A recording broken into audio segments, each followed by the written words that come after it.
खुदावंद के पाक कलाम से पढ़ेंगे ज़बूर 26 रास्त आदमी की दुआ दाऊद का मज़मूर। ऐ खुदावंद मेरा इंसाफ कर क्योंकि मैं रास्ते से चलता रहा हूँ और मैंने खुदावंद पर बेलर्जिश तवक्कुल किया है।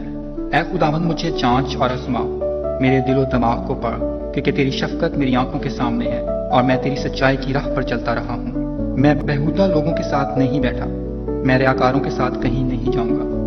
बदकिरदारों की जमात से मुझे नफरत है, मैं शरीरों के साथ नहीं बैठूंगा।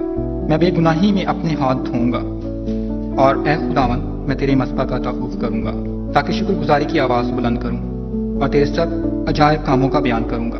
ऐ खुदावंद मैं तेरी सुकूनत गाह और तेरे जलाल के ख़ैमा को अजीज़ रखता हूँ। मेरी जान को गुनाहगारों के साथ और मेरी ज़िंदगी को खूनी आदमियों के साथ ना मिला, जिनके हाथों में शरारत है और जिनका दाहिना हाथ रिश्वतों से भरा है। पर मैं तो तेरी रास्ते से चलता रहूंगा। मुझे छुड़ा ले और मुझ पर रहम कर। मेरा पाँव हमवार जगह पर कायम है। मैं जमातों में खुदावंद को मुबारक कहूंगा। खुदावंद के पाक कलाम के पढ़े जाने और सुने जाने में बड़ी बरकत है।